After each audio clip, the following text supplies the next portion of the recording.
Instead of talking about Thanksgiving, I'm going to talk about Columbus Day, actually. This past Columbus Day, students from the Native American and Indian community at Stanford wrote messages in chalk on the campus pavement.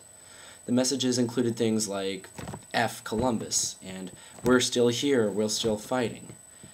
I'm not sure chalking F Columbus is the best way to overcome racial adversity. That's not to deny the horrible mistreatment and suffering of indigenous people that followed the white man's arrival in America. Nor is it to deny the destruction of native cultures. Nor is it to deny the disrespect towards our land's natural resources, the injustice of relocating entire societies to reservations, nor the awful social and economic disparities between white America and Indian America. But the guilt that I have from earlier members of my race doing these things, this white guilt, I think only makes me more racist. I'm not a better human than anyone else, but I sure do act differently toward people of different races, because I'm so terrified of doing anything that might be seen as politically incorrect. Public school history classes teach us white culture enslaved Africans. They teach us a big chunk of the United States fought to uphold slavery and segregation. We're taught about white culture destroying the native cultures of Central and South America. We're taught about Aryans sending millions of Jews and Gypsies to concentration camps in World War II. We're taught about white bosses exploiting poor immigrants at the turn of the Industrial Revolution. Public school English classes give us African American literature that is almost exclusively focused on the struggle of being black in American society.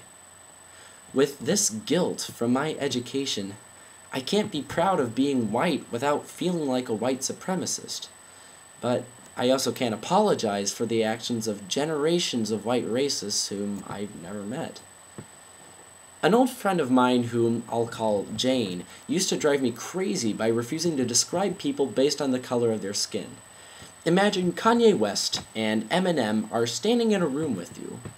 You call Jane to ask her to guess who you're with, but you can only describe them by the way they look. As if the fact that you're in a room with Kanye West and Eminem wasn't weird enough, Jane feels peachy when you say one of the two guys is wearing glasses that look like Venetian blinds, and the other one is wearing a wife beater and a bandana. But Jane's offended when you say one of them is black and the other one is white. Jane thinks it's immoral to just refer to someone by their skin color. Does that make sense to you?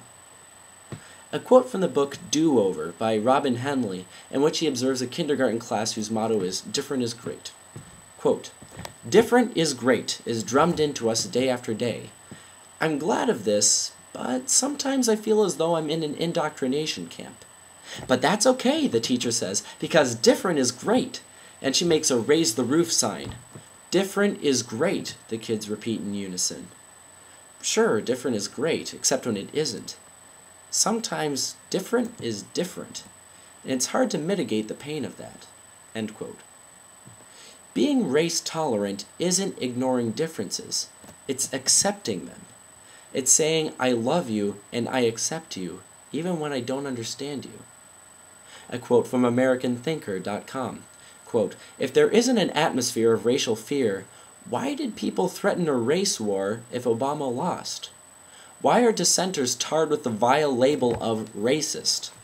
Many liberals voted for Obama in the hopes that all would be forgiven, that if whites handed over some power, finally we can move on and get along. We'll be safe."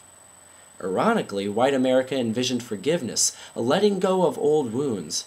And not only whites are affected by the hostile environment.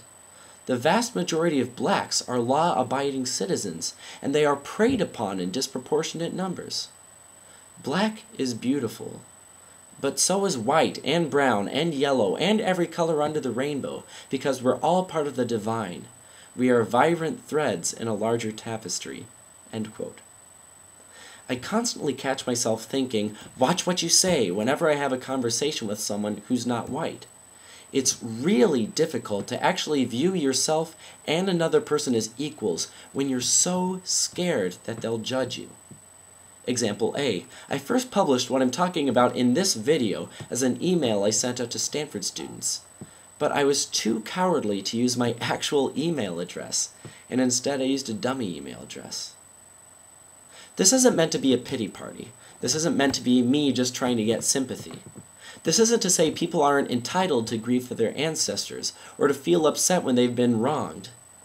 I'm trying to express a hope that we can stop blame storming and accomplish a culture of mutual respect. I hear often that a people's struggle is a big part of their identity. I can agree with identifying with a struggle, but I can't agree with identifying with a grudge. As long as people keep treating white America as if it's tyrannical, white America will feel threatened. And as long as white America feels threatened, it will stay tyrannical. Pointing fingers doesn't help.